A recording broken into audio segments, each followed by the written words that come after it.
Hello అండి, నమస్తే. అందరు బాగున్నారా? నేను మీ శైలజ. మనం సూర్యదేవర రామ్మోహన్ రావు గారు రచించిన మోహిత నవల చదువుకుంటున్నాం కదా. ఆఖరి భాగంలో ఏం జరిగిందో చూద్దాం. అర్ధరాత్రి 12 గంటల సమయం. హెడ్ కానిస్టేబుల్ ద్వారా శ్రీ మహాలక్ష్మి ఇంటి అడ్రస్ తెలుసుకున్న చంద్రప్ప వైన్ షాప్లో 2 గంటల సేపు కాలక్షేపం చేసి శ్రీ మహాలక్ష్మి ఇంటి ముందుకొచ్చి అటు ఇటు చూశాడు. అటు ఇటు కాలనీ రోడ్లు, దూరంగా సాయిబాబా గుడి. రోడ్లు నిర్జనంగా ఉన్నాయి. హిందూని తను తీసుకెళ్ళాలి లేదా చంపేయాలి, అంతే తప్ప ఆమె మరెవరికి దక్కకూడదు. నిర్ణయానికి వచ్చిన చంద్రప్ప గేటు తెరుచుకుని అరుగు మీదకి వెళ్ళి తలుపు గొళ్ళెం తట్టాడు. ఆ చప్పుడికి గబాలన మెలకు వచ్చింది శ్రీ మహాలక్ష్మికి. ఇంత అర్ధరాత్రి ఎవరై ఉంటారు ఆలోచిస్తుందామె. అరుగు మీద లైటు వేసి కిటికీ రెక్కలోంచి బయటకు చూసి నిర్ఘాంతపోయింది. మహాలక్ష్మి, నీతో మాట్లాడటానికి వచ్చాను, భయం లేదు, తలుపు తెరు చెప్పాడతను. ఇంతలో మహాలక్ష్మి పక్కనే పడుకున్న ఇందుకు కూడా మెలకు వచ్చింది. ఒకసారి మాట్లాడి వెళ్ళిపోతాను, నా వల్ల ఇందుకు ఏ హాని జరగదు మరోసారి చెప్పాడతను. తలుపు తెరిచింది శ్రీ మహాలక్ష్మి. ఎంత అర్ధరాత్రప్పుడు మాటలేంటి ఇన్స్పెక్టర్ బాబు? రేపు ఉదయం ఏదో అనబోయింది శ్రీ మహాలక్ష్మి. ఆమె మాటల్ని వినిపించుకోలేదు చంద్రప్ప. ఇందు కోసం నేను వచ్చాను. ఏ పరిస్థితుల్లో ఇందు నా దగ్గర ఉందో అంతా నీకు తెలుసు. ఇందు కోసం నా భార్య పిల్లల్ని వదులుకున్నాను. ఇక నుంచి ఆమెకు ఏ విధమైన కష్టం కలగకుండా చూసుకుంటాను.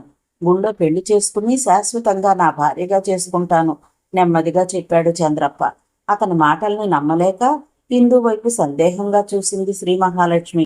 అతను నన్ను పెళ్లి చేసుకున్నా లేకపోయినా అతనితో నేను బ్రతకలేను. మా బావనే నేను పెళ్లి చేసుకుంటాను. అతను నాకు దక్కకపోతే ఉరిపేసుకుని ప్రాణాలు తీసుకుంటాను. ఆయన వెళ్ళిపోమని చెప్పు కోపంగా చంద్రప్ప వైపు చూస్తూ చెప్పింది ఇందు. శ్రీ మహాలక్ష్మి, నువ్వైనా చెప్పు. మర్యాదగా నాతో రాకపోతే బలవంతంగా తీసుకెళ్లాల్సి వస్తుంది. ఆ పిల్లకిష్టం లేకపోతే నువ్వెలా తీసుకెళ్తావయ్యా? రానంటుంది కదా, వెళ్ళిపో. ఇందు, నాతో వస్తావా రావా దగ్గరగా అరుస్తూ అడిగాడు చంద్రప్ప. నేను రాను రాను రాను లేచి వంటగది వైపు వెళుతూ అంది. సరిగ్గా అదే సమయంలో ఒక్క ఉదుటున ముందుకెళ్లి ఇందు జబ్బ పట్టుకుని బయటకు ఈడ్చుకురాసాగాడు చంద్రప్ప. ఏయ్ వదలవయ్యా, ఏంటిది? మధ్యలోకి వెళ్ళింది శ్రీ మహాలక్ష్మి. నువ్వు తప్పుకో అంటూ విసురుగా ఆమెను గోడకు తోసేసి ఇందును గదిలోంచి బయటకు ఈడ్చుకు వస్తున్నాడు చంద్రప్ప. ఇందు రానంటూ అరుస్తోంది. అతని చేతుల్లోంచి తప్పించుకోవడానికి విశ్వ ప్రయత్నం చేస్తోంది.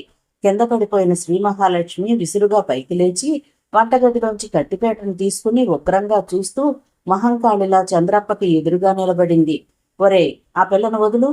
కత్తిపేటతో నిలబడిన శ్రీ మహాలక్ష్మి వైపు ఓసారి చూసి, వదలకపోతే ఏం చేస్తావు?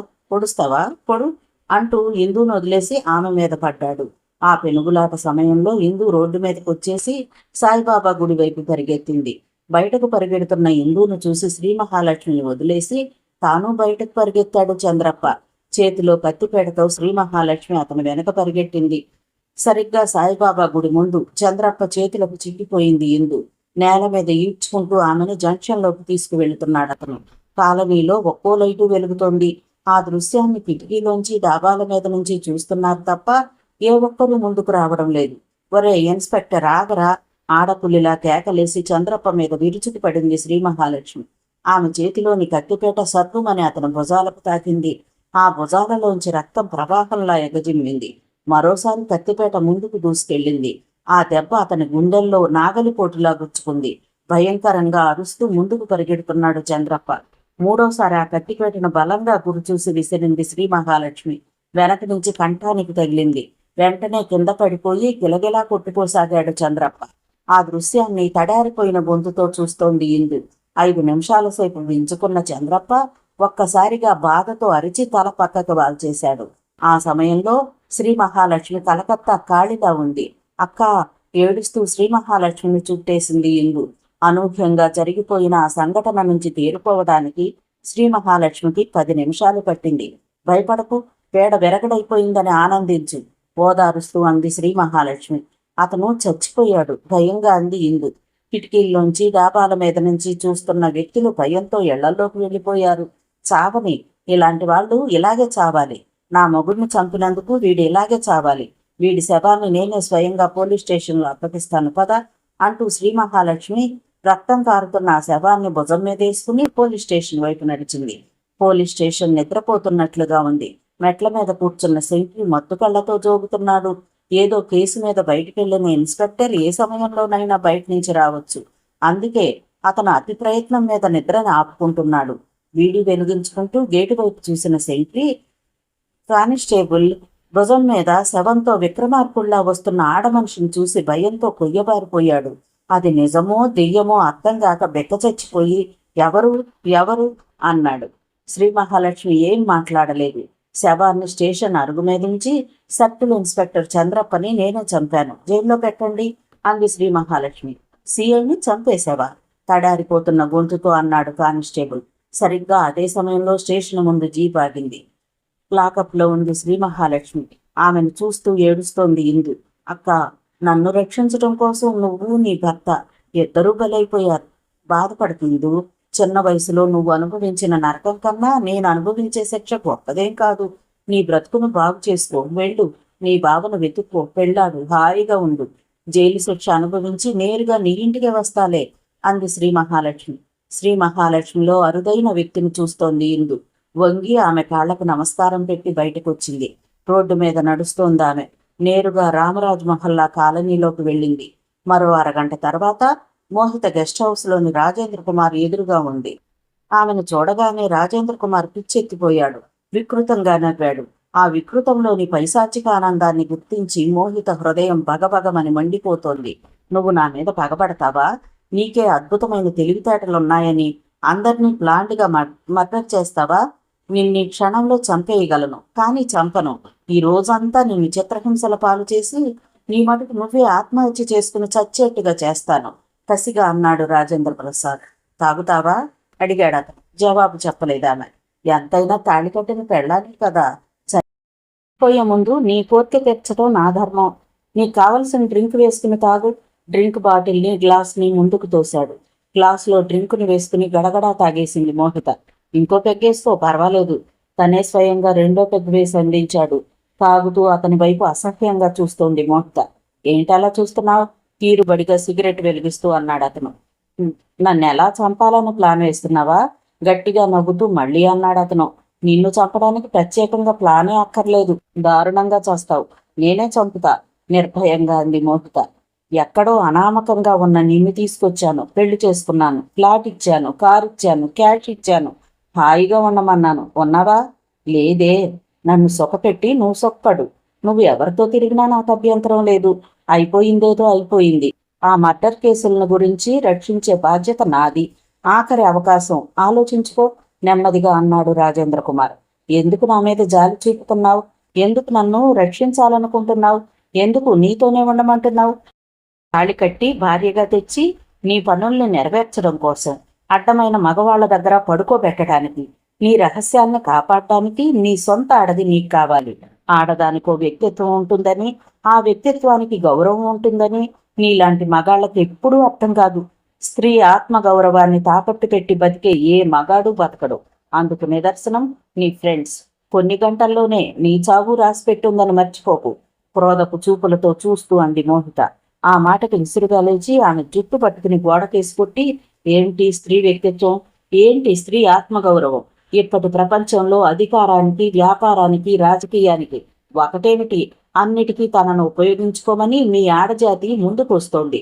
మాలాంటి మగాళ్ళు రాష్ట్ర స్థాయిలో, జాతీయ స్థాయిలో, అంతర్జాతీయ స్థాయిలో మీ వెనుక లేకపోతే మీ పరిస్థితి ఎంత అధ్వాన్నంగా ఉండేదో ఆలోచించుకో. స్త్రీ సెక్స్కి, డబ్బుకి, స్త్రీ సెక్స్కి, అధికారానికి, స్త్రీ సెక్స్కి, అవకాశాలకి లింక్ ఈనాటిది కాదు. ఓసారి చరిత్రను తిరగై నీకు తెలుస్తుంది విసురుగా అన్నాడు రాజేంద్ర కుమార్. ఇప్పుడు నువ్వు నన్ను ఏ అధికారంతో కొట్టావో చెప్పగలవా అడిగిందామె. సమాధానం చెప్పలేకపోయాడు అతను. నిన్ను కూడా నే కొట్టగలను, ఇది కూడా చరిత్రలో ఉంది, తెలుసుకో వ్యంగ్యంగా అంటూ తన కాలు చెప్పును తీసి అతని మీదకు విసిరింది Mohita. This is last chance for you. నా సహనానికి పరీక్ష పెట్టకు గర్జించాడు అతను. నువ్వు నన్నేం చెయ్యలేవు అంటూ గ్లాసుని విసిరి కొట్టిందామె. నేనేం చెయ్యగలనో ఇప్పుడే చూపిస్తాను. మత్తుమందిచ్చాక మహేంద్ర, జయంత్, ఆదిత్య అప్పుడిప్పుడో నిన్ను అనుభవించారు. ఇప్పుడు ఈ క్షణంలో ఏ మత్తు మందు లేకుండా నిన్ను రేప్ చేయిస్తాను, టార్చర్ చేయిస్తాను, చూడు ఒరేయ్ అంటూ కేకేశాడు రాజేంద్ర కుమార్. బయట కాపలాగా ఉన్న 5 అనుచరులు వెంటనే లోనికొచ్చారు. దీన్ని తీసుకెళ్లి బెడ్రూమ్లో మంచానికి తాళ్లతో కట్టేసేయండి. మీకెంత కావాలో అంత తాగి ఒక్కొక్కరు దీన్ని రేప్ చేయండి.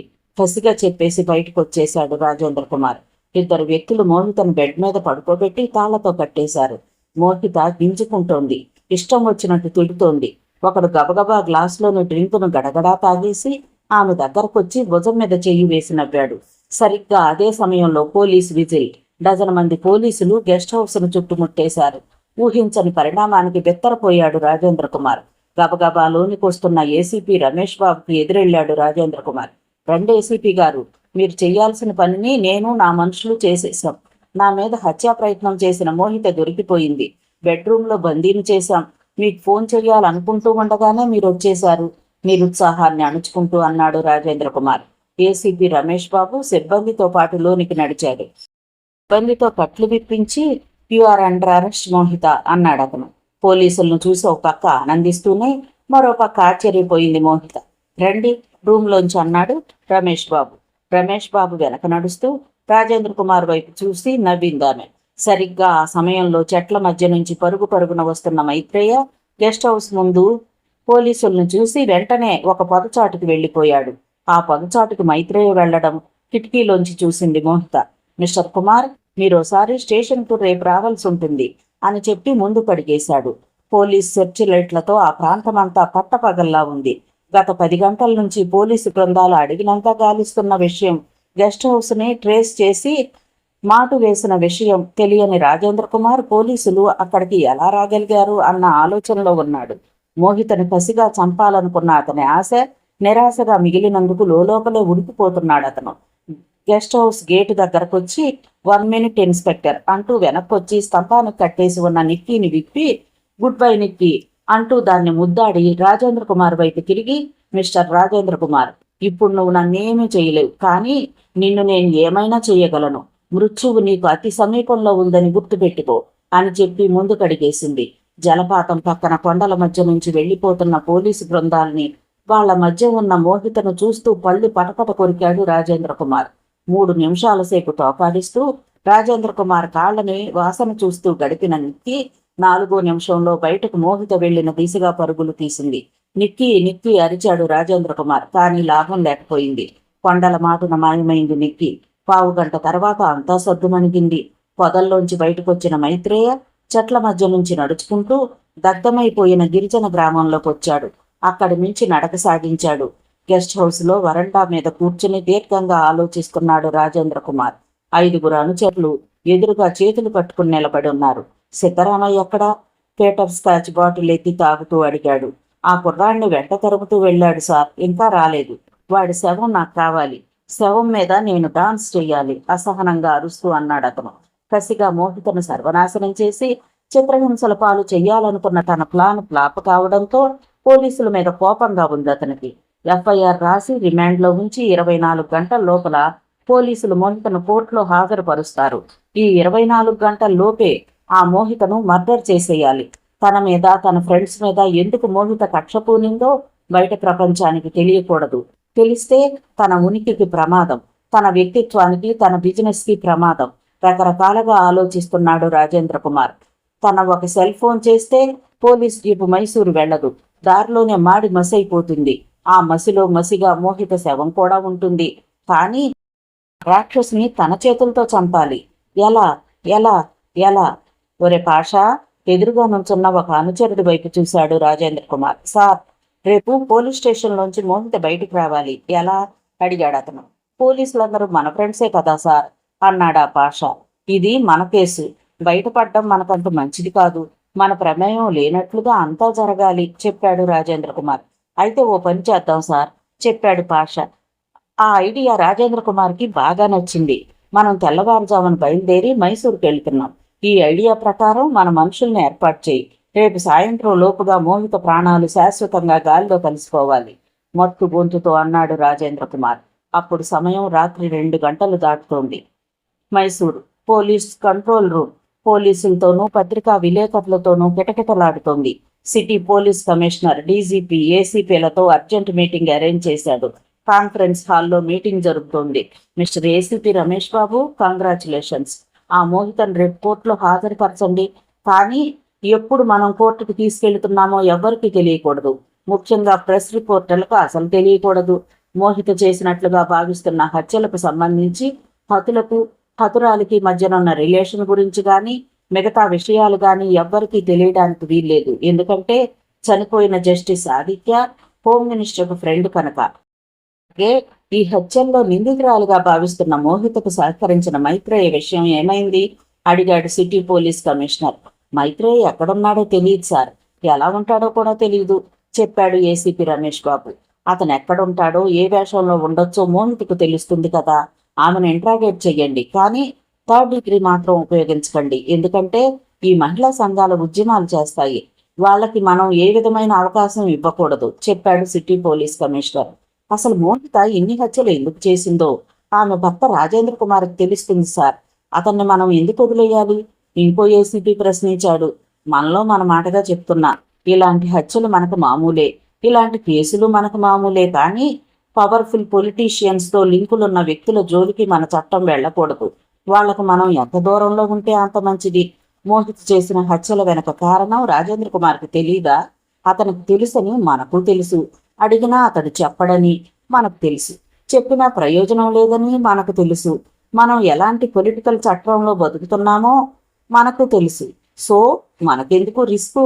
రేపు ఎలక్షన్స్ వస్తున్నాయి, పొలిటికల్ లీడర్స్కి రాజేంద్ర కుమార్ లాంటి వాళ్ళ అవసరం ఎక్కువ ఉంటుంది. కాబట్టి మనం కూడా రాజేంద్ర కుమార్ని సపోర్ట్ చేయాలి, తప్పదు. పొలిటికల్ నేతల్ని సమర్థించండి అని మన రాజ్యాంగంలో ఎక్కడా లేదు, బ్రిటిష్ రాజ్యాంగంలో ఉంది. మనది ఇప్పటికీ బ్రిటిష్ లా. Be careful. చాలా గొప్ప విషయాన్ని తనదైన మాటల్లో చాలా సున్నితంగా చెప్పాడు అనుభవజ్ఞుడైన సిటీ పోలీస్ కమిషనర్. మైత్రేయని అరెస్ట్ చేస్తే అతని మీద 3rd డిగ్రీ ఉపయోగించవచ్చా సార్ అడిగాడు ఇంకో ఏసీపీ. అమాయకుల మీద ఎన్ని డిగ్రీలైనా ఉపయోగించండి, కానీ నాకు కానీ మీకు కానీ నష్టం ఉండకూడదు.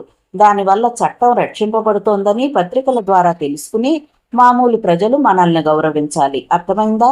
లేచి నిలబడ్డాడు సిటీ పోలీస్ కమిషనర్. పోలీస్ అధికారులందరూ సెల్యూట్ చేస్తూ బయటకు వచ్చేశారు.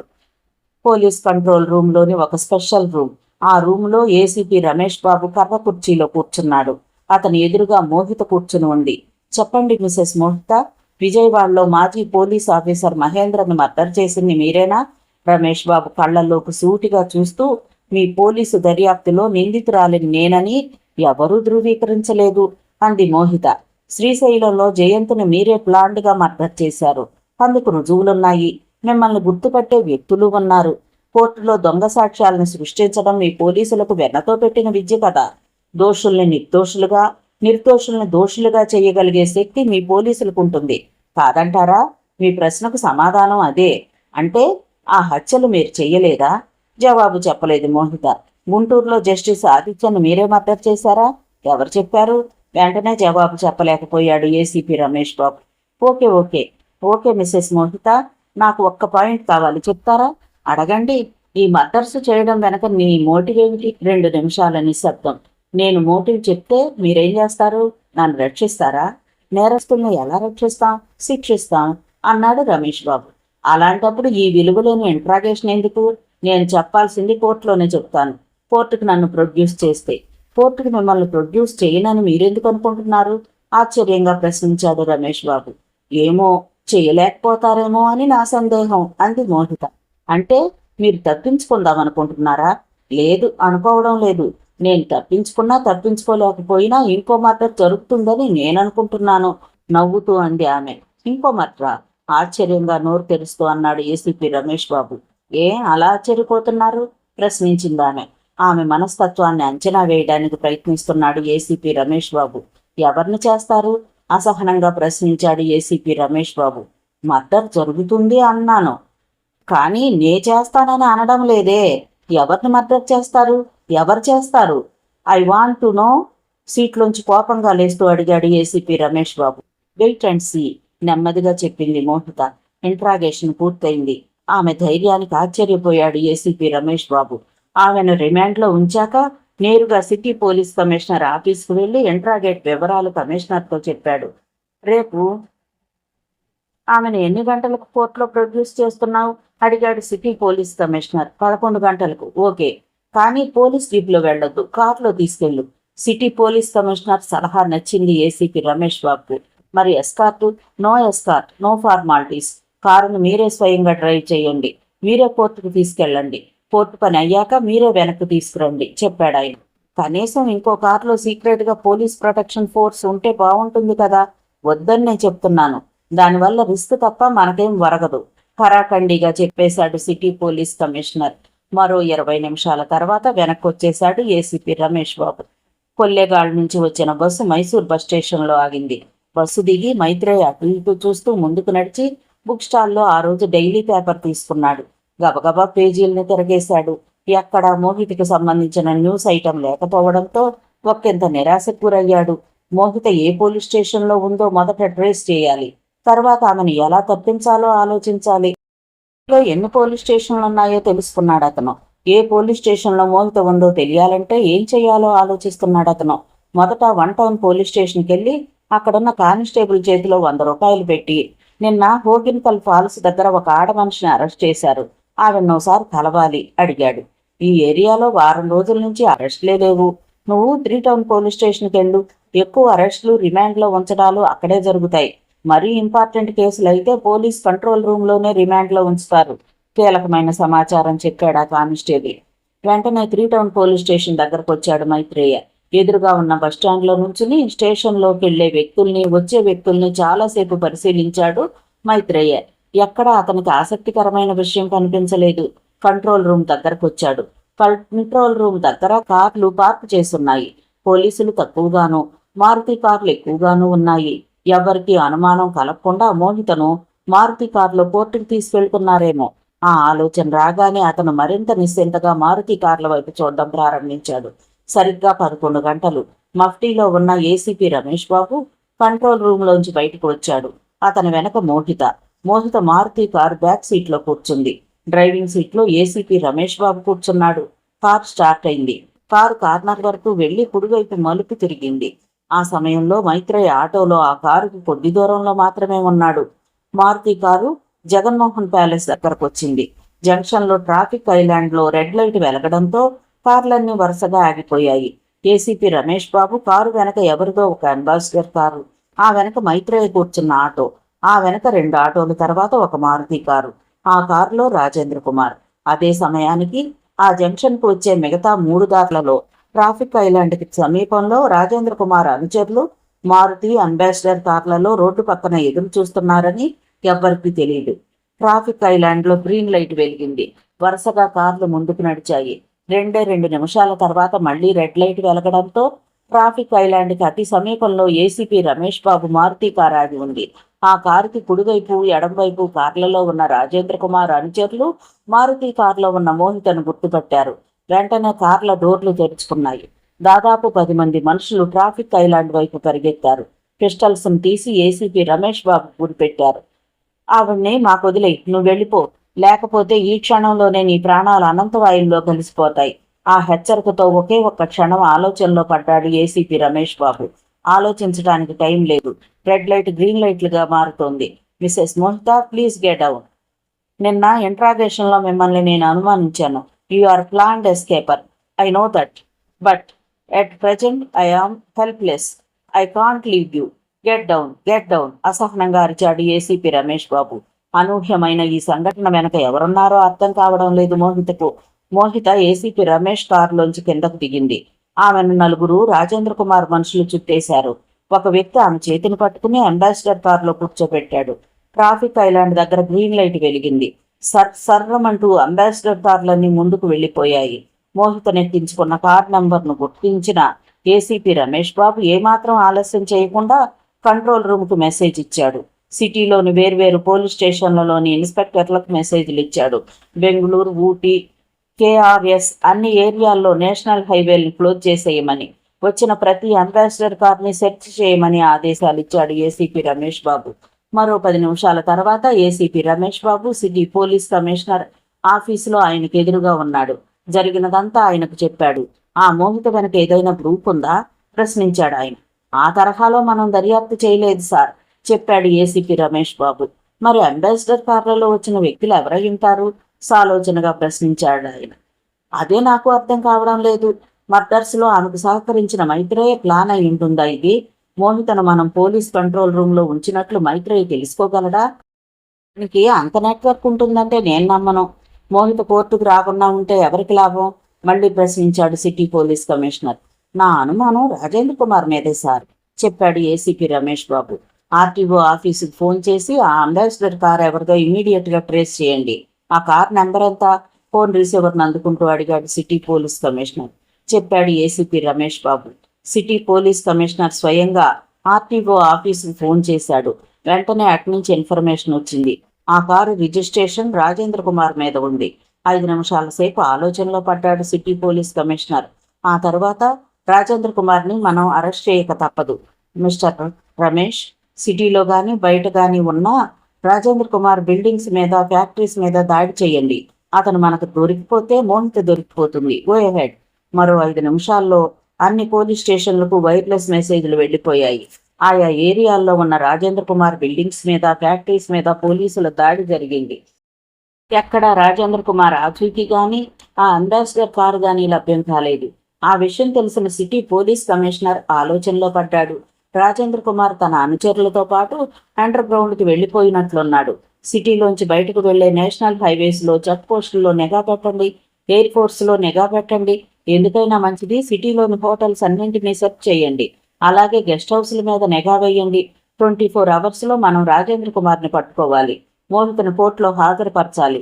మనపై పొలిటికల్ ప్రెజర్ లేకుండా ఇప్పుడే నేను హోమ్ మినిస్టర్తో మాట్లాడతాను, సీరియస్ గా చెప్పాడు ఆయన. రాజేంద్ర కుమార్ మన మీద కాల్పులు జరిపితే ముందు జాగ్రత్త చర్యగా అడిగాడు ఏసీపీ రమేష్ బాబు. కాల్చి పారేయండి. ఫుల్ పవర్స్ ఇస్తున్నా మీకు. You leave the thing, search him and catch him, అసహనంగా అరిచాడు ఆయన. కమిషనర్ ఛాంబర్లోంచి బయటకు వచ్చి తన ఛాంబర్ వైపు నడుస్తూ టెలిఫోన్ అందుకున్నాడు ఏసీపీ రమేష్ బాబు. ఊరికి దూరంగా ఉన్న కూర్గ్ నగర్లో 3 బెడ్రూమ్ అపార్ట్మెంట్లో విశాలమైన డ్రాయింగ్ రూమ్ లో కూర్చున్నాడు రాజేంద్ర కుమార్. పోలీసులు మన బిల్డింగుల మీద, ఫ్యాక్టరీస్ మీద దాడులు చేశారట సార్.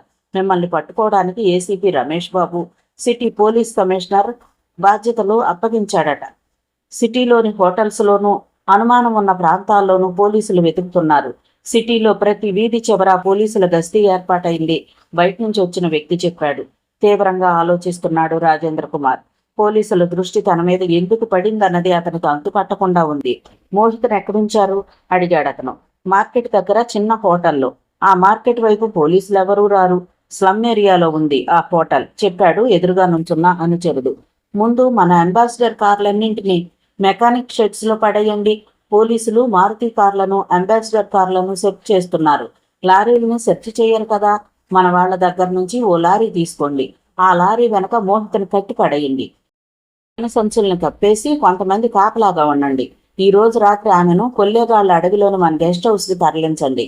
కొంతమంది స్కూటర్స్ మీద రండి. నేను కూడా అక్కడికి వచ్చేస్తాను. మోహితను చంపేసి నేను ఢిల్లీ వెళ్ళిపోతాను. ఓకే? పెళ్ళుబ్బుతున్న క్రోధాన్ని, కోపాన్ని అణుచుకుంటూ అన్నాడు. ఆ తర్వాత అతను సెల్ ఫోన్ అందుకున్నాడు. ఆ ఇంటి ముందున్న అంబాసిడర్ కార్లు ఒక్కొక్కటి వరుసగా కదిలి రోడ్డు మీదకి వచ్చాయి. సరిగ్గా అదే సమయంలో ఒక పోలీస్ జీప్ ఆ వీధి కార్నర్లో ఆగి ఉంది. డ్రైవర్ సీటు పక్కన కూర్చున్న సబ్ ఇన్స్పెక్టర్ దృష్టి ఆ అంబాసిడర్ కార్ల మీద పడింది. ఆ కార్ నెంబర్లను తాను నోట్ చేసుకుని వైర్లెస్ సెట్స్ ఆన్ చేశాడు. ఏసీపీ రమేష్ బాబు లైన్లోకి వచ్చాడు. సార్, నేను 3 టౌన్ ఎస్ఐని మాట్లాడుతున్నాను. అనుమానాస్పదంగా కొన్ని అంబాసిడర్ కార్లు కూర్గు కాలనీలోంచి సిటీలోకి బయలుదేరాయి సార్. ఆ కార్ నెంబర్లను రాసుకుంటారా? చెప్పాడు ఎస్ఐ రవివర్మ. ఆ కార్లను మీరు ఫాలో కండి. 5 నిమిషాల్లో మీకు మెసేజ్ ఇస్తాను, చెప్పాడు ఏసీపీ రమేష్ బాబు. ఆ కారు డ్రైవర్ విండో మిర్రర్లోంచి దూరంగా తమను ఫాలో అవుతున్న జీప్ని, అందులో పోలీసులను చూసి కారు వేగం పెంచాడు. పోలీసులు మిగతా వాళ్ళని అలర్ట్ చేశాడు. 3 కార్లు మైసూరు గవర్నమెంట్ మెడికల్ కాలేజీ వరకు వచ్చి 2 నంజిగడ్ వైపు, ఇంకో కారు రేస్ కోర్స్ గ్రౌండ్ వైపు దూసుకుపోయాయి. పోలీస్ జీప్ కూడా వేగం పెరిగింది. రేస్ కోర్స్ గ్రౌండ్ వైపు వెళుతున్న కారును వెంబడించాడు ఎస్ఐ రవివర్మ. 2 కార్లు నంజన్గఢ్ వైపు వెళుతున్న విషయాన్ని ఏసీపీ రమేష్ బాబుకు తెలియచేశాడు. అటు నంజన్గఢ్ పోలీస్ స్టేషన్ సిబ్బందిని, ఇటు 3 టౌన్ స్టేషన్ సిబ్బందిని అలర్ట్ చేశాడు ఏసీపీ రమేష్ బాబు. తమ పోలీస్ కంట్రోల్ రూమ్ నుంచి జీప్లో బయలుదేరాడు ఏసీపీ రమేష్ బాబు. శ్రీరంగపట్టణం, కొడుకు జిల్లాకు దారి తీసే రోడ్ల మీద పోలీసులు మోహరించారు. ఏసీపీ రమేష్ బాబు జీపు శ్రీ భువనేశ్వరి టెంపుల్ దగ్గరకు రావడం, అదే సమయంలో ఒక అంబాసిడర్ కార్ అక్కడికి రావడంతో ఆ అంబాసిడర్ కార్ను చుట్టుముట్టేశారు పోలీసులు. ఆ కారులో ఉన్న 2 వ్యక్తులు పోలీసులకు దొరికిపోయారు. సరిగ్గా అదే సమయంలో సార్, పొడుగు రూట్లో శ్రీరంగపట్నం దగ్గర 2 అంబాసిడర్ కార్లను పట్టుకున్నాం సార్. కానీ మనుషులెవరూ దొరకలేదు. కార్లను వదిలేసి వాళ్ళు పారిపోయారనుకుంటాను, ఒక పోలీస్ ఎస్ఐ చెప్పాడు. కారుతో పాటు ఆ 2 వ్యక్తుల్ని పోలీస్ కంట్రోలర్ రూమ్కి తీసుకెళ్ళండి, ఏసీపీ రమేష్ బాబు చెప్పాడు. కబ్బెళ్ల రోడ్డు వరకు మోటుతో ఉన్న అంబాసిడర్ కార్ని ఆటోలో వెంబడించిన మైత్రేయికి ఆ అంబాసిడర్ కారు కొండల పక్క నుంచి కాలనీలోకి వెళ్ళిపోవడంతో ఆ జంక్షన్లో దిగిపోయి ఆటోను పంపేసి కాలనీలో వెతకడం మొదలెట్టాడు. అటు ఇటు కొండలు, మధ్యలో కాలనీ, దాదాపు 2000కు పైగా ఉన్న ఇల్లు. కాలనీ రోడ్లన్నీ గాలిస్తున్నాడు అతను. ఏ అంబాసిడర్ కారు కూడా అతనికి కనిపించలేదు. అనుమానించదగ్గ ఏ వ్యక్తి కనిపించలేదు. కార్లు ఎలా మాయమైపోయాయో అతనికి అంతుపట్టకుండా ఉంది. 3 గంటలు గడిచాయి. ఆటో ఎక్కాడు. ఎక్కడికి సార్? ఆటో డ్రైవర్ అడిగాడు. సిటీకి పోని చెప్పాడు మైత్రేయ. మోగుతున్న సెల్ ఫోన్ అందుకున్నాడు రాజేంద్ర కుమార్. అట్నుంచి వినిపించిన ఇన్ఫర్మేషన్ వింటున్నాడు ఉద్వేగంగా. సార్, ఏసీపీ రమేష్ బాబు మన నర్సన్నని నాగరాజుని పట్టుకున్నాడు. పోలీస్ కంట్రోల్ రూమ్లోకి తీసుకెళ్లాడు. మేము 4 కార్లను వదిలేసి సోనార్ స్ట్రీట్ లాడ్జ్కి వచ్చేసాం. మీరు చెప్పినట్టుగా లారీలో మోహితను కొల్లేగాళ్లు తరలించడానికి ఏర్పాట్లు చేస్తున్నాం. మళ్ళీ ఫోన్ చేస్తాం. ఫోన్ కట్ అయింది. సెల్ ఫోన్ని విసిరి కొట్టి లేచి నిలబడ్డాడు రాజేంద్ర కుమార్. చర్చి సందులో మార్కెట్ పక్కన చిన్న హోటల్. అప్పుడే ఒక లారీ వచ్చి ఆగింది. లారీ డ్రైవర్ పక్కనున్న వ్యక్తి దిగి హోటల్ లోపలికి నడిచాడు. ఆ వ్యక్తి రాజేంద్ర కుమార్ అనుచరుల్లో ఒకడైన రతన్. రతన్ నేరుగా హోటల్లోని 2nd ఫ్లోర్లోని రూమ్స్ వైపు నడిచాడు. కార్నర్లో ఉన్న రూమ్ దగ్గర ఆగాడు. అటు ఇటు చూసి వేళ్లతో డోర్ మీద కొట్టాడు. డోర్ 2 క్షణాల్లో తెరుచుకోగానే లోనికి అడుగు పెట్టాడు. చిన్న రూమ్. ఆ రూమ్లో బెడ్ మీద మోహిత కూర్చొనుంది. ఆమె కొంచెం దూరంలో 3 వ్యక్తులు నిలబడి ఉన్నారు. నువ్వు మాతో వస్తున్నావు. దారిలో తప్పించుకోవాలని ప్రయత్నం చేసినా, గొడవ చేసినా షూట్ చేసేయమని కుమార్ గారు ఆర్డర్ చెప్పాడు రతన్. నన్నెక్కడికి తీసుకెళ్తున్నారు అడిగింది మోహిత. ఆ విషయం నీకు తెలియాల్సిన అవసరం లేదు. గప్చుప్గా మాతో రా. రతన్ ముందుకు నడిచాడు. అతను వెనక 3 అనుచరులు. మోహిత లేచి నిలబడి వాళ్ళని అనుసరించింది. ఇప్పటికే ఆమె మెదడులో ఓ కొత్త పథకం క్రమంగా రూపుదిద్దుకోసాగింది. హోటల్లోంచి బయటకొచ్చాడు రతన్. లారీ ఎక్కి ఎవరికి కనిపించకుండా ఓ పక్కన కూర్చో. కదిలితే మా వాళ్ళు నిన్ను కాల్ చేస్తారు, మరోసారి చెప్పాడు రతన్. హోటల్ మెట్లు దిగి లారీ ఎక్కుతోంది మోహిత. సరిగ్గా అదే సమయంలో ఆటోలో చర్చి దగ్గరకు వచ్చిన మైత్రేయ ఆ వీధి మలుపు తిరుగుతూనే హోటల్ మెట్లు దిగుతున్న మోహితను చూసి మోహిత అంటూ గట్టిగా అరుస్తూ ఆటో దిగి లారీ వైపుగా దూసుకుపోసాగాడు. ఆ అరుపును విన్న మోహిత మైత్రేయ వైపు చూసింది. లారీ వైపు దూసుకొస్తున్న మైత్రేయను చూసిన రతన్ వెంటనే లారీ స్టార్ట్ చేయి కేకేశాడు. మరుక్షణంలో లారీ స్టార్ట్ అయి ముందుకు దూసుకుపోయింది. ఆ లారీ వెనక పరిగెత్తుతున్నాడు మైత్రేయ. సగం దూరం పరిగెత్తి ఆటో ఎక్కాడు మైత్రేయ. లారీ వెనక ఆటో వేగంగా ఫాలో కాసాగింది. పోలీస్ కంట్రోల్ రూమ్లో lockup cell. City police commissioner ACP Ramesh Babu తమకు ఎదురుగా ఉన్న వ్యక్తుల వైపు చూశారు. నర్సప్ప, నాగరాజు చేతులు పట్టుకుని నిలబడి ఉన్నారు. మర్యాదగా చెప్పేయండి, రాజేంద్ర కుమార్ ఎక్కడున్నాడు? మోహితను ఎక్కడ దాచారు అడిగాడు రమేష్ బాబు. తెలియదు సార్. అంటే మీకు తెలుసు అన్నమాట. ఏసీపీ రమేష్ బాబు లాఠీ తీసుకున్నాడు. 10 నిమిషాల పాటు అక్కడ హాహాకారాలు చెలరేగాయి. రెట్టకేలకు వాళ్ళిద్దరూ నోళ్లు విప్పారు. పూర్గు కాలనీలో ఫ్లాట్ నంబర్ 303. మరుక్షణంలో 6 జీపులు పూర్గు కాలనీకి బయలుదేరాయి. సరిగ్గా అదే సమయంలో పూర్గు కాలనీలోని ఫ్లాట్ నంబర్ 303 నుండి బయటకొచ్చాడు రాజేంద్ర కుమార్. వీధి చివర కార్నర్లో ఉన్న మారుతి కార్ దగ్గరకు వచ్చాడు. అతన్ని చూడగానే డ్రైవర్ కార్ స్టార్ట్ చేశాడు.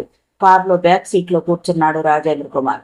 హబ్బెల్లి రోడ్లో ఫారెస్ట్కి పోనివ్వు చెప్పాడు. ఆ మరుక్షణం కారు అడ్డదారిలో వేగాన్ని అందుకుంది.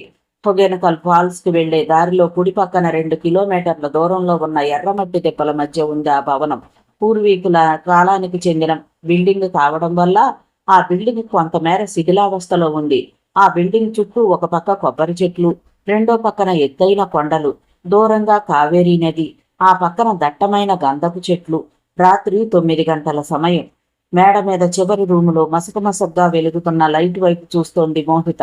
రాజేంద్ర కుమార్కి మళ్ళీ ఎలా దొరికిపోతుందనుకోలేదామె.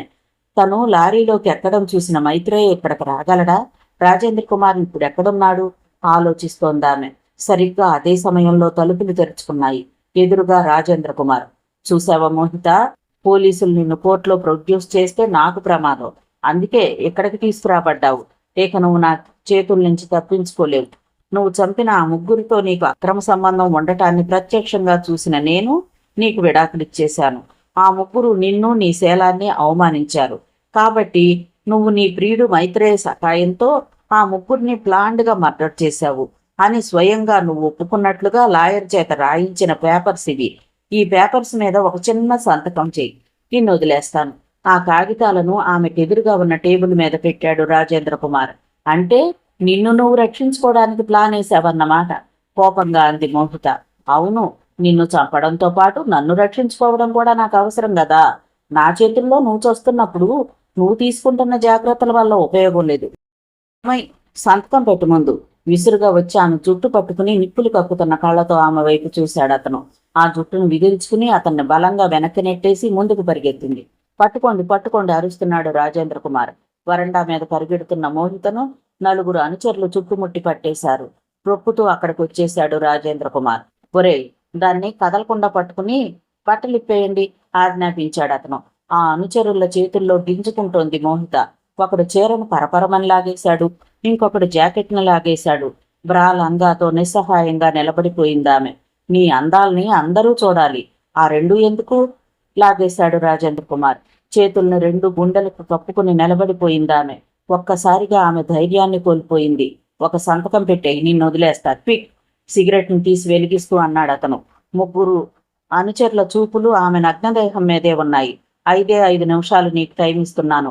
నువ్వు సంతకం పెట్టకపోతే వాళ్ళు నీ నగ్నత్వాన్ని పరీక్ష చేస్తారు, నీ చేత బలవంతంగా సంతకం చేయిస్తారు అంటూ చేతి వాచి వైపు చూసుకున్నాడు అతను. సరిగ్గా 5 నిమిషాలు గడిచాయి. రాజేంద్ర కుమార్ ఒక వ్యక్తి వైపు చూశాడు. ఆ వ్యక్తి చేతిలోని డ్రింక్ బాటిల్ గడగడా తాగేసి ఆమెకు ఎదురుగా వచ్చి నిలబడి ఆమె ఎత్తైన గుండెల వైపు చూస్తున్నాడు కాంక్షగా. ఆమె నడుం మీద చెయ్యి వేశాడు. సరిగ్గా అదే సమయంలో చీకట్లోంచి పరుగు పరుగున ప్రళయంలా వస్తున్న ఆ వ్యక్తిని చూసి నిశ్చేష్టుడయ్యాడు రాజేంద్ర కుమార్. మైత్రేయ. ఒరే, వాణ్ణి ఏదో చెప్పబోయాడు రాజేంద్ర కుమార్. తన మీదకు దూసుకుని వస్తున్న వ్యక్తిని ఎడంచేత్తో పైకి లాగి కుడి చెయ్యి బిగించి ముఖం మీద గుద్దాడు. ఆ దెబ్బకు వాడు అరుస్తూ గోడను ఢీకొని కింద పడ్డాడు. మిగతా వ్యక్తులు ఒక్కసారిగా మైత్రేయ మీద పడ్డారు. పక్కనే ఉన్న ఇనప రాడ్ను అందుకుని ఒక్కొక్కరిని తుక్కు తుక్కు చేశాడు. అతని దాటికి తట్టుకోలేక ఆ వ్యక్తులు గెస్ట్ హౌస్ లోంచి బయటకు పారిపోయారు. సరిగ్గా ఆ సమయంలో రాజేంద్ర కుమార్ రివాల్వర్ తీసి మైత్రేయ గుండెలకు గురిపెట్టాడు. అదే సమయంలో దుస్తులు వేసుకుంటున్న మోహిత పక్కనే ఉన్న ఖాళీ డ్రింక్ బాటిల్ అందుకుని పిస్టల్ కేసి విసిరి కొట్టింది. రాజేంద్ర కుమార్ చేతిలో పిస్టల్ ఎగిరి కింద పడిపోయింది. కింద పడిపోయిన పిస్టల్ని పరుగు పరుగున వెళ్లి అందుకుని రాజేంద్ర కుమార్ గుండెలకు గురిపెట్టింది మోహిత. మిస్టర్ రాజేంద్ర కుమార్, ట్రిగ్గర్ నొక్కితే ఈ క్షణంలో నువ్వు చస్తావు, కానీ నిన్ను అంత తేలిగ్గా చంపను అంటూ మైత్రేయ వైపు చూసి, మైత్రేయ, వాడిన చెట్టు కట్టే అని చెప్పగానే మైత్రేయ రాజేంద్ర కుమార్ని లాక్కెళ్లి గెస్ట్ హౌస్ ముందున్న చెట్టుకు కట్టేశాడు. పైన మేడ మీద గదిలో పెట్రోల్ టిన్ ఉంది, తీసుకురా అరిచిందామె. మైత్రేయ మేడ మీదకు పరిగెత్తాడు. సరిగ్గా అదే సమయంలో ఒగర్చుకుంటూ తనకెదురుగా వచ్చి నిలబడి తోకాడించుకుంటూ తన దగ్గరకు వచ్చిన నిక్కీని చూసి ఆశ్చర్యపోయిందామె. నిక్కీ వంగుని దాని తోకను నిమిరి, రాజేంద్ర కుమార్, నా విశ్వాసం కూడా లేదు నీకు, అందుకే కుక్క చావు చూస్తున్నావు అంటూ పెట్రోల్ డబ్బాతో వచ్చిన మైత్రేయ వైపు చూస్తూ, పాపం పెద్ద మనిషిని పెట్రోల్తో స్నానం చేయించు. మైత్రేయ పెట్రోల్ డబ్బా మూత తీసి రాజేంద్ర కుమార్ తల మీద నుంచి కాళ్ల వరకు పోసేశాడు.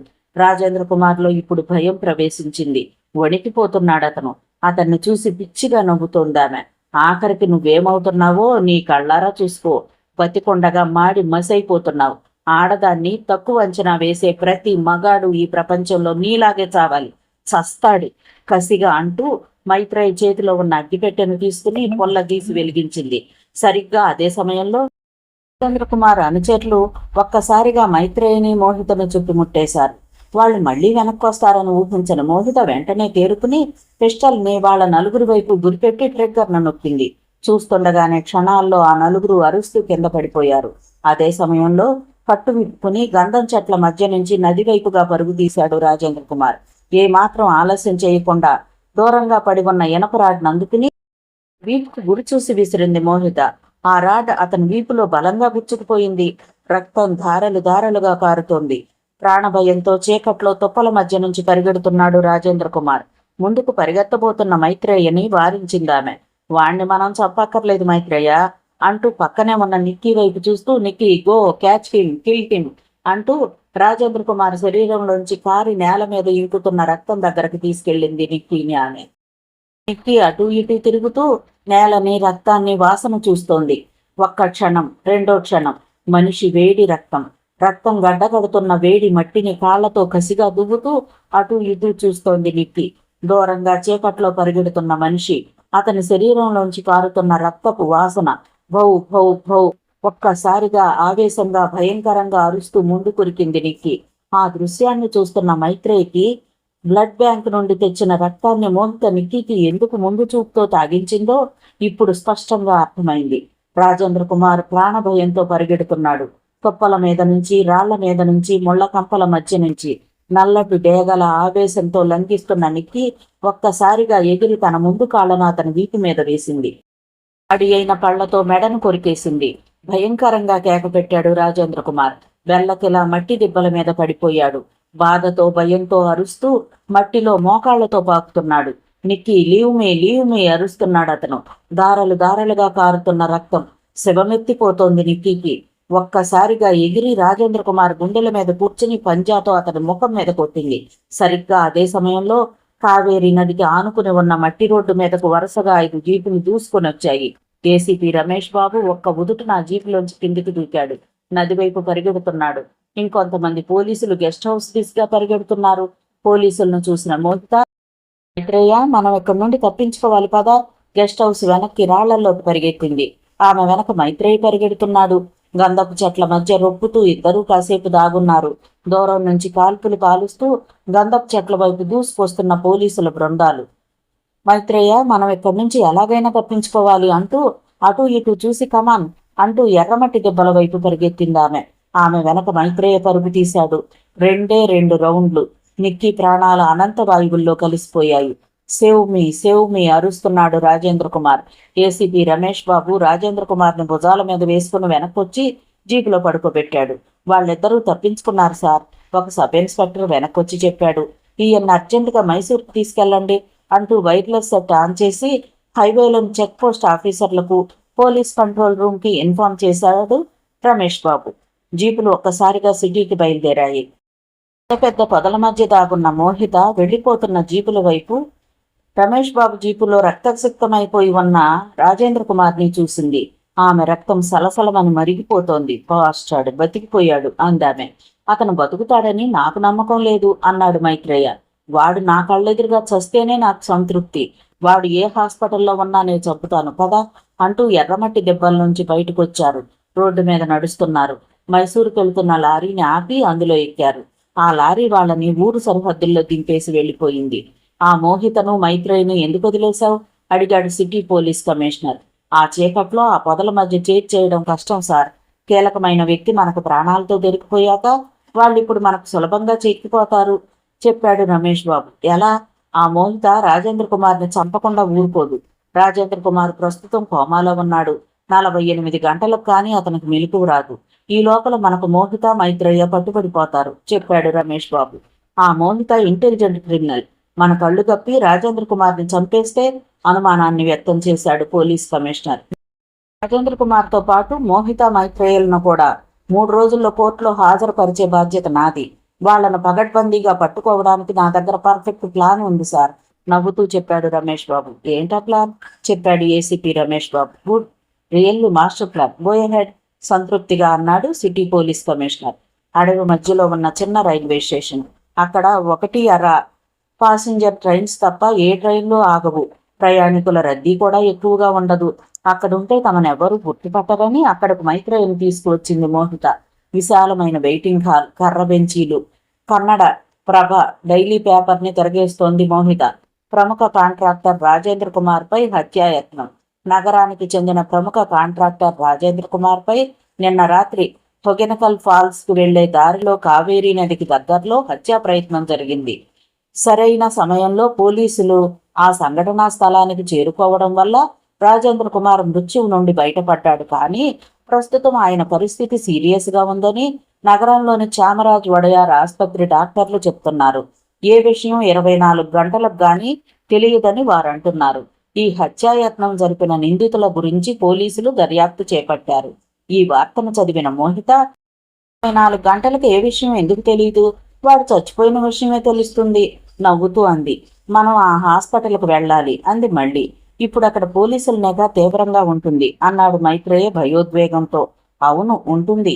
ఈ చివరి క్షణంలో మనం వెనకడుగు వెయ్యకూడదు. ఈ టైంలో నువ్వు భయపడుతున్నావా? అతని కళ్ళల్లోకి చూస్తూ అడిగింది మోహిత. లేదు, జైలుకి ఎలాగూ వెళతానని తెలుసు. భయం ఎప్పుడో పోయింది అన్నాడు అతను నవ్వుతూ. నువ్వు జైలుకి వెళ్ళవు, నేను జైలుకి వెళ్ళను. ఆ విషయం నాకు తెలుసు, కంగారు పడకు. అదెలా? 24 గంటలు ఆగు, అన్ని విషయాలు నీకే తెలుస్తాయి. ఆమె మాటల వెనక అర్థాన్ని గురించి ఆలోచిస్తున్నాడు మైత్రేయ. ఇద్దరూ రైల్వే స్టేషన్లోంచి బయటకొచ్చి ఆటో ఎక్కారు. ఏమిటి మూడీగా ఉన్నావు? అడిగింది మోహిత. ఇందు జ్ఞాపకానికి వచ్చింది అన్నాడు అతను. ఇందుని నువ్వు కలుసుకుంటావులే, డోంట్ వర్రీ అందామె. ఆటో అడవి మధ్యలో ఉన్న మట్టి రోడ్డు మీద నెమ్మదిగా వెళుతుంది. చామరాజు వడయార్ హాస్పిటల్ సూపరింటెండెంట్తో పాటు హాస్పిటల్ కారిడార్లో నడుస్తున్నాడు ఏసీపీ రమేష్ బాబు.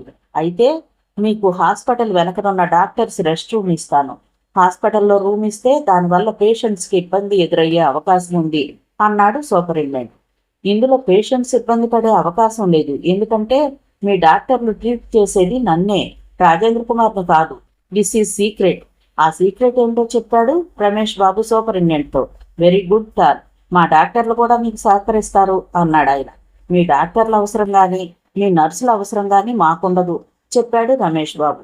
అంటే హాస్పిటల్ను మీరు డ్రామా థియేటర్ చేస్తున్నారన్నమాట నవ్వుతూ అనేసి తన ఛాంబర్లోకి వెళ్ళిపోయాడు సూపరింటెండెంట్. హాస్పిటల్ ఇన్ గేట్ దగ్గర ఆటో ఆగింది. అందులోంచి దిగారు మోహిత, మైత్రేయ. ఎంక్వైరీ వైపు ధైర్యంగా నడిచిందామె. ఎంక్వైరీ కౌంటర్లోని లేడీ అసిస్టెంట్ ఏం కావాలన్నట్లుగా ఆమె వైపు చూసింది. VR Rajendra Kumar's relatives. ఆయన ఎక్కడ ట్రీట్మెంట్ తీసుకుంటున్నారో తెలుసుకోవచ్చా? ఆ లేడీ అసిస్టెంట్ మోహిత వైపు ఏకాదిగా చూసి పక్కనే ఉన్న రిజిస్టర్ అందుకుని చూస్తూ, ఏ కేసు? Murder attempt. నిన్న రాత్రి పోలీసులు జాయిన్ చేశారు చెప్పింది మోహిత. 5 నిమిషాల సేపు పేజీలన్నీ తిరగేసి, నో మేడం, ఇక్కడ జాయిన్ చేయలేదు. ఆ జవాబుకు ఆశ్చర్యపోయింది మోహిత.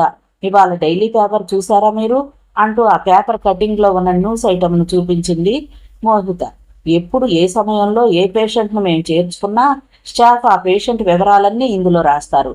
మేము చేసే ఫస్ట్ డ్యూటీ అదే. బట్ రాయటం మర్చిపోయారేమో? లేదు, అలాంటిది జరగలేదు. చామరాజు వడయార్ హాస్పిటల్ అని తప్పుపడిందేమో, ప్రైవేట్ నర్సింగ్ హోమ్లో చేర్చారేమో అందారు. థ్యాంక్ యూ చెప్పేసి బయటకు వచ్చి ఇన్ గేట్కి ఎదురుగా ఉన్న హోటల్లో కూర్చున్నారు ఇద్దరు. డాక్టర్స్ రెస్ట్ రూమ్ విశాలంగా ఉంది. ఏసీపీ రమేష్ కాకుండా అక్కడ 15 మంది పోలీస్ ఆఫీసర్స్ ఉన్నారు. వాళ్లలో లేడీ కానిస్టేబుల్స్ కూడా ఉన్నారు. ఇద్దరు డాక్టర్ల వేషం వేసుకోండి, 4 నర్సుల వేషం వేసుకోండి, ఇంకో 4 వార్డ్ బాయ్స్ వేషం వేసుకోండి. ఆ మోహిత మైత్రేయులను గుర్తుపట్టగలిగే పోలీస్ ఆఫీసర్స్ మఫ్టీలో ఇన్గేట్ దగ్గర, ఎంక్వైరీ దగ్గర, లాన్స్ దగ్గర ఉంటారు. ఎంక్వైరీ దగ్గరకు వచ్చే మోహితకు గాని మైత్రేయకు గాని కౌంటర్లో ఉన్న మన వ్యక్తి రాజేంద్ర కుమార్ ఏ వార్డులో ఉన్నాడో తెలియజేస్తాడు. ఆ సమయంలో నేనొక్కడనే ఆ రెస్ట్ రూమ్లో ఉంటాను. ఈ రూమ్లోకి మోహిత గాని మైత్రేయ గాని ఎంటర్ కాగానే మారు వేషాల్లో ఉన్న మీరు రెస్ట్ రూమ్ను చుట్టుముట్టాలి. That's all. నిందితులను పట్టుకోవడానికి రంగం సిద్ధమవుతోంది. కూల్ డ్రింక్ను సిప్ చేస్తోంది మోహిత. ఆ ఏసీపీ రమేష్ మీద నాకేదో అనుమానంగా ఉంది. రిజిస్టర్లో ఎంటర్ చేయకుండా పేషెంట్ను చేర్చుకోరు అని లేడీ అసిస్టెంట్ చెప్పిన విషయమే కరెక్ట్ అయితే ఇక్కడ ఎక్కడో రహస్యంగా అతనికి ట్రీట్మెంట్ జరుగుతూ ఉండొచ్చు.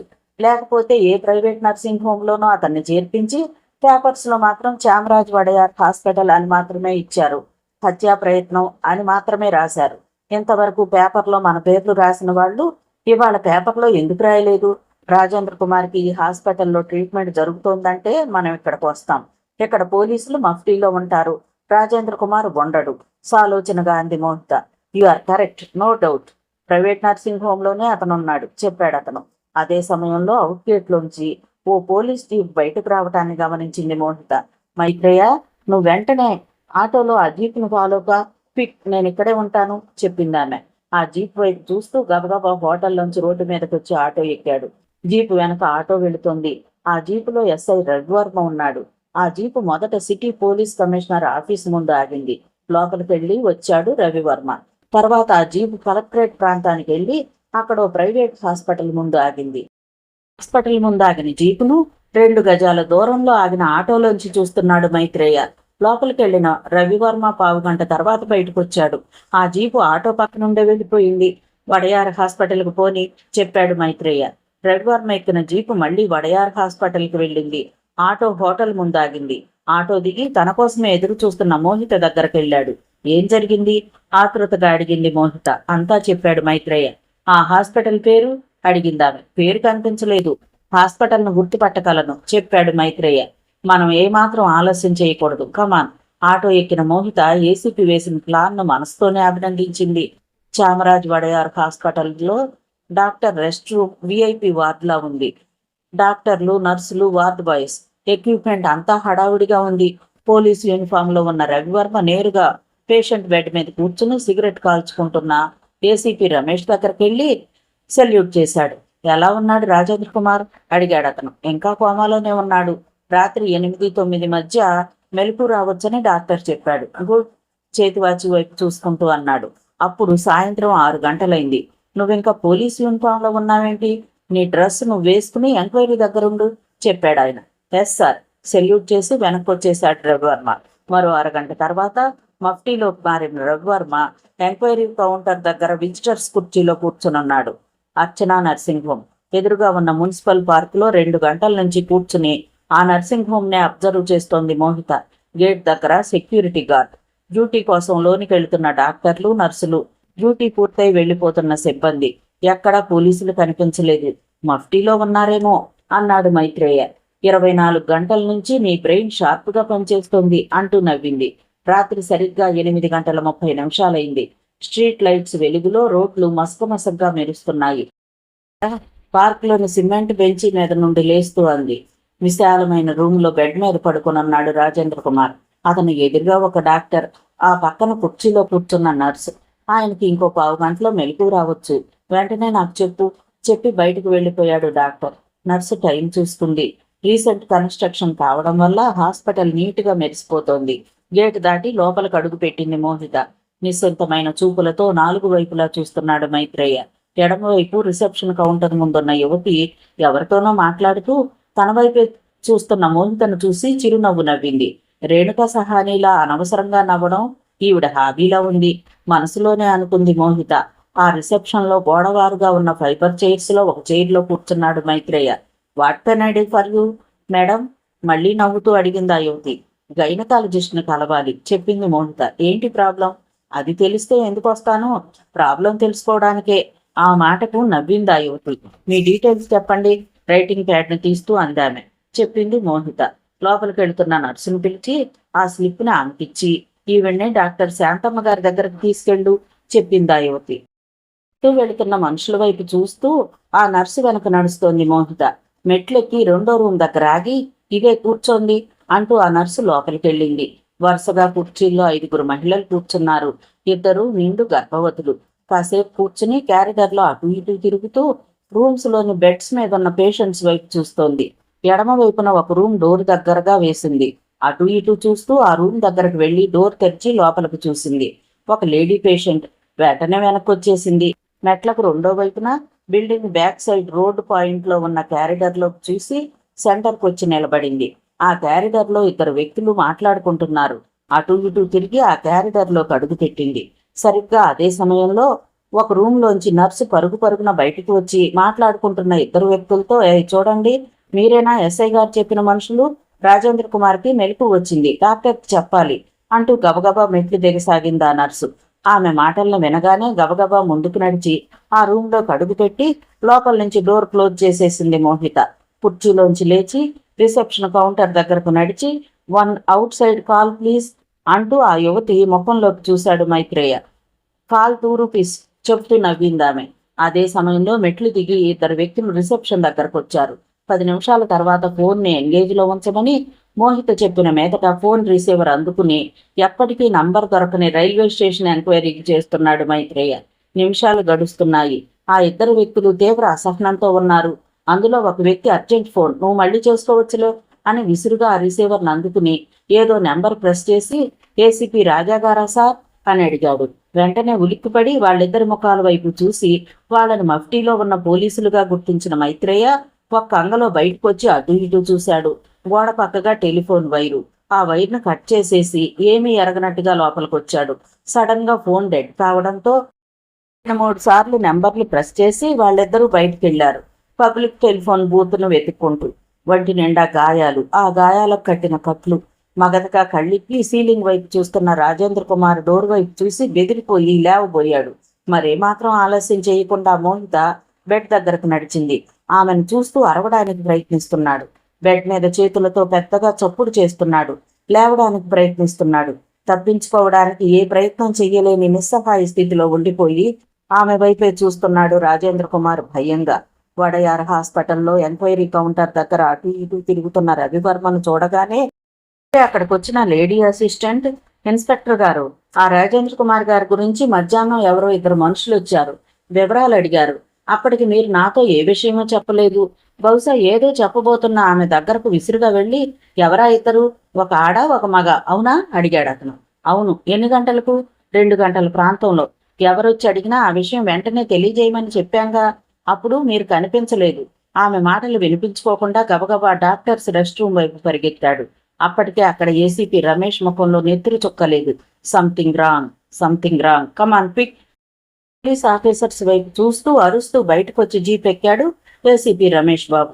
జీప్ శరవేగంతో వడయార హాస్పిటల్ అవుట్ గేట్ దాటింది. సెలైన్ బాటిల్ వైర్లను తీసేసి ఆ బాటిల్ని గోడకేసి విసిరి కొట్టింది మోహిత. చంపకు బిగ్గరగా అరవలేకపోతున్నాడు అతను. హ్యాండ్ బ్యాగ్ జిప్ ఓపెన్ చేసింది. నెయిల్ కట్టర్ తీసింది. 2 క్షణాలు. రాజేంద్ర కుమార్ కంఠనాళాల్లోంచి రక్తం ఎగజిమ్మి గోడల మీద పడింది. ఏమాత్రం ఆలస్యం చేయకుండా డోర్ తెరుచుకుని క్యారిడర్లోంచి మెట్ల దగ్గరకొచ్చి అటు ఇటు చూసి మెట్లు దిగి రిసెప్షన్ కౌంటర్ దగ్గరకొచ్చింది. ఆమెను చూడగానే మైత్రేయ ఆమెకు దగ్గరగా వచ్చాడు. కమన్ పద. వాళ్ళిద్దరూ బయటికి వస్తున్నప్పుడే మఫ్టీలో ఉన్న పోలీసులు లోపలికి వెళ్తున్నారు. బయటకు వచ్చిన వాళ్ళిద్దరూ ఆటో ఎక్కారు. Grand success. శత్రు సంహారం ముగిసింది. మైత్రేయ ముగిసిపోయింది. మైత్రేయ చేతుల్ని ముద్దు పెట్టుకుంటూ బిగ్గరగా అంది మోహిత. అర్చనా నర్సింగ్ హోమ్ అంతా అల్లకల్లోలంగా ఉంది. స్పెషల్ రూమ్లోకి వెళ్లిన ఏసీపీ రమేష్ నిశ్చేష్టుడైపోయి రాజేంద్ర కుమార్ శవం వైపు చూస్తున్నాడు. తెగిపోయిన రక్తనాళాల్లోంచి స్రవిస్తున్న రక్తం పులికోరలతో చెక్కేసినట్లుగా ఊడిపోయి వేలాడుతున్న ముఖం మీద చర్మం. హీ ఈస్ డెడ్, డాక్టర్ ప్రకటించాడు. 15 గంట తర్వాత మైసూర్ నగరంలో అన్ని వీధుల్లోనూ పోలీస్ జీపులు రైలుమని పరిగెడుతున్నాయి. ఏ జంక్షన్లో చూసినా పోలీసులు, రైల్వే స్టేషన్లో పోలీసులు, బస్ స్టాండుల్లో పోలీసులు, ఆటో స్టాండ్స్ దగ్గర పోలీసులు, సిటీలోంచి ఒక్క చీమ కూడా బయటకు వెళ్లడానికి వీలు లేకుండా పోలీసులు. ఆ పోలీసుల హడావిడికి దూరంగా జయమార్తాండ గేటు ముందున్న రోడ్డు మీద ఒక అమ్మాయి నడిచి వెళుతోంది. ఆమెకు జీవితం మీద మరో ఆశ లేదు. తన దుఃఖాన్ని పంచుకోవడానికి మరో వ్యక్తి లేడు. ఎవరి కోసం ఇన్నాళ్ళు నిరీక్షించిందో ఆ వ్యక్తి కనిపిస్తాడేమోననే నమ్మకం ఆమెకు ఎప్పుడో పోయింది. అందుకే ఎటు వెళ్లాలో తేల్చుకోలేక చావాలని నిర్ణయించుకుంది. మస్క చీకట్లో చీకటి బొమ్మలా నడుస్తోంది ఆమె. ఆ వ్యక్తి ఇందు. దూరంగా ఎత్తైన చాముండి బెట్ట మీద దీపాలు వెన్నెలతో పోటీ పడుతున్నాయి. ఆ చాముండి బెట్టను ఆనుకుని ఉన్న లోయలో ఉన్న చెరువు గట్టు మీద కూర్చుంది మోహిత. ఆమెకు ఎదురుగా మైత్రేయ. అక్కడ పట్టపగలే జనసంచారం ఉండదు. ఆ సమయంలో ఏ ఒక్కరూ రావడానికి సాహసించరు, పోలీసులతో సహా. థ్యాంక్స్ మైత్రేయ. నా కర్తవ్యాన్ని సంపూర్ణంగా పూర్తి చేయడానికి సహకరించినందుకు నీకు నేనేమివ్వగలను? ఆర్ద్రంగా అడిగిందామె. ఇప్పుడేం చేద్దాం?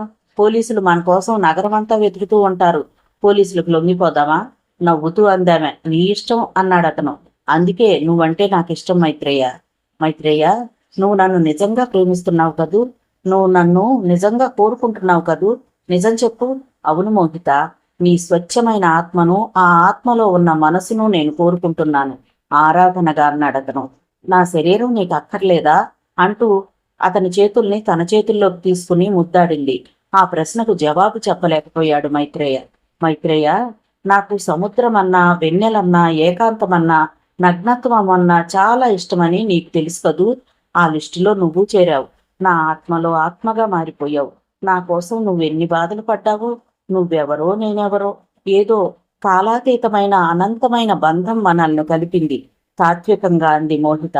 దూరంగా లలిత్ కుమార్ ప్యాలెస్ మీదున్న లైట్లోంచి వస్తున్న కాంతి ఆకాశానికి నేలకి వేసిన వెలుగు వంతెనలా ఉంది.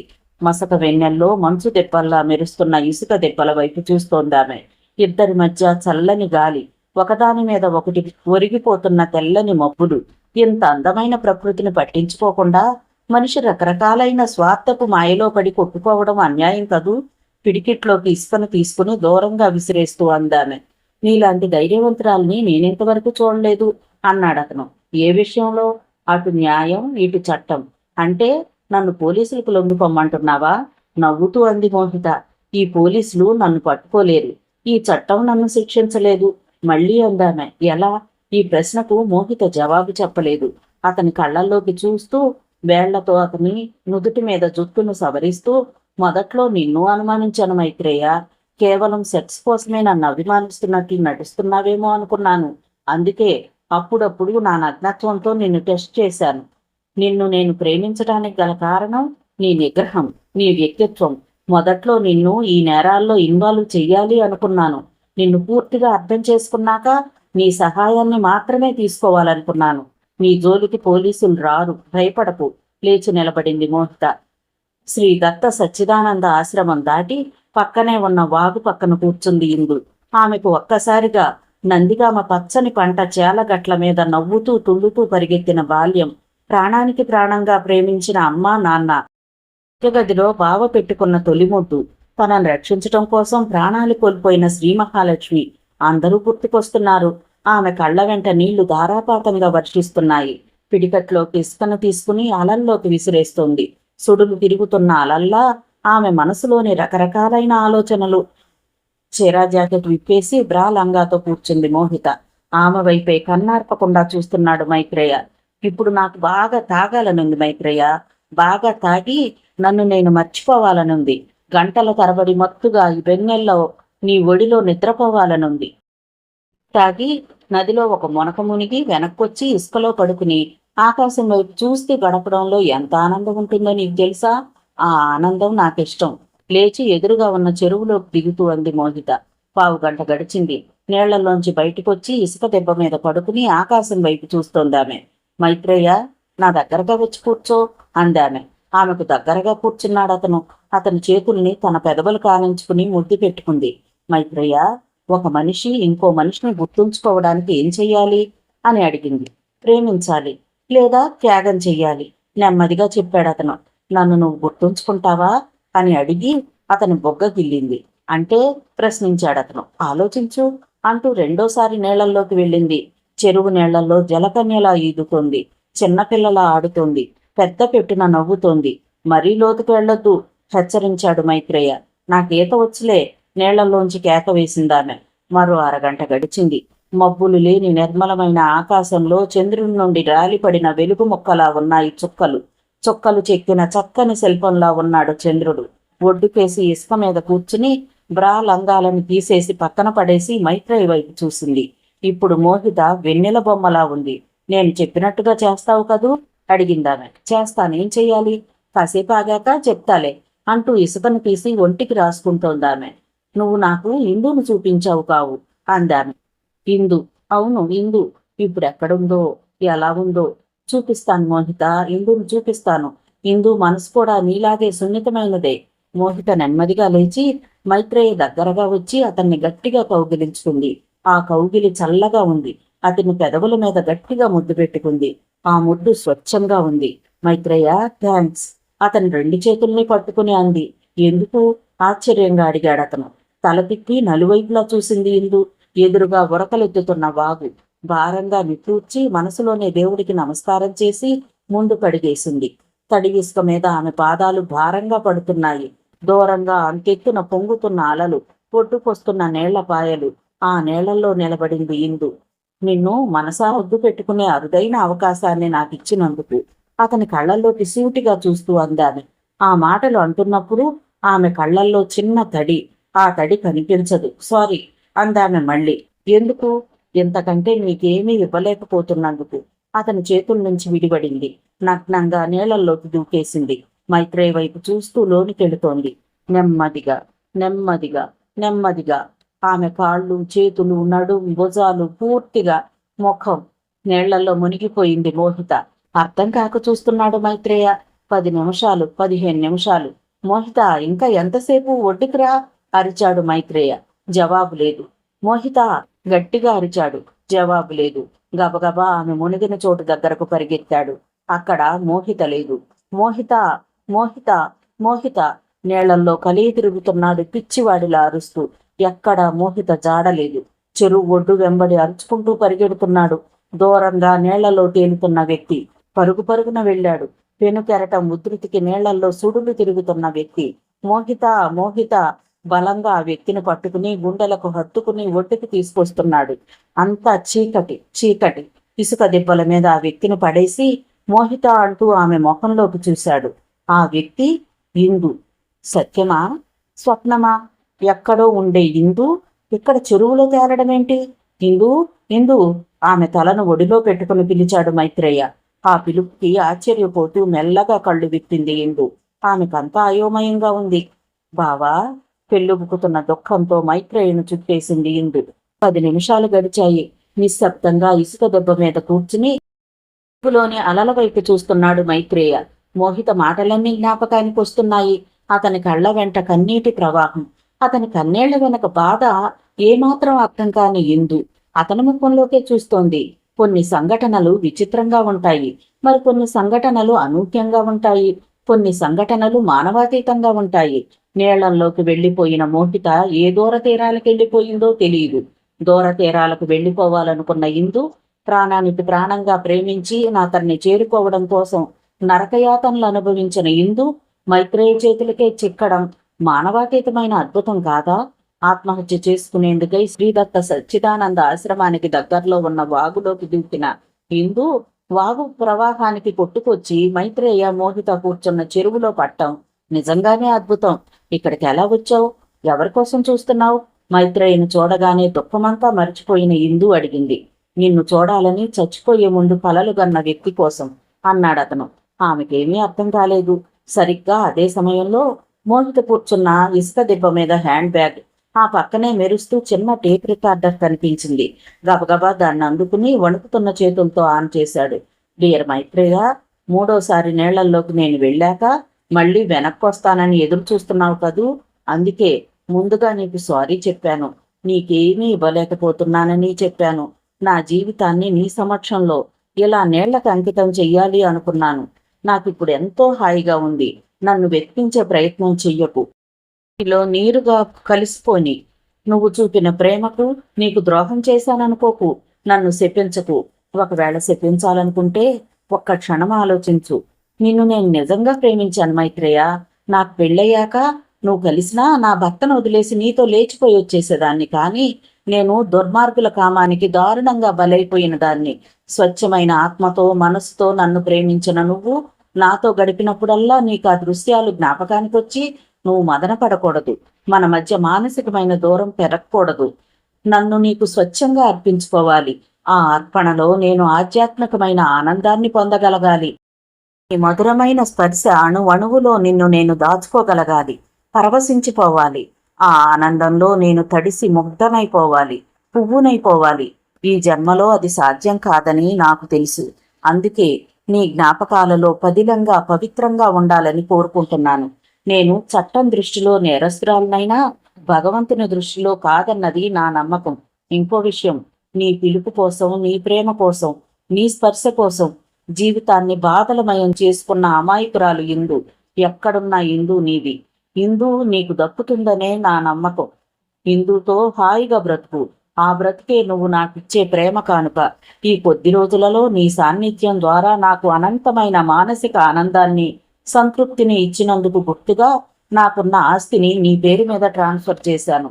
అందుకు సంబంధించిన పేపర్స్ నా హ్యాండ్ బ్యాగ్లో ఉన్నాయి, తీసుకో. ఉంటాను. ఎప్పటికీ నీ మోహిత. మరోసారి టేప్ రికార్డర్లో మోహిత మాటలను విన్నాడు మైత్రేయ. కాసేపు అయ్యాక టేప్ రికార్డర్ ఆఫ్ చేసి ఇందు వైపు చూశాడు. ఇందు కళ్ళ ముందు ఎప్పుడూ చూడని మోహిత రూపం. అది ప్రేమకు, అంతులేని మమకారానికి ఆకారంలా కనిపిస్తోంది. నిర్లిప్తంగా చెరువు వైపు చూశాడు మైత్రేయ. ఇప్పుడు కెరటాలు చప్పుడు చేయడం లేదు, గాలి సవ్వడి చేయడం లేదు. ఇప్పుడు అక్కడ వెన్నెల లేదు. మోహిత! ఉద్వేగంగా అరిచాడు.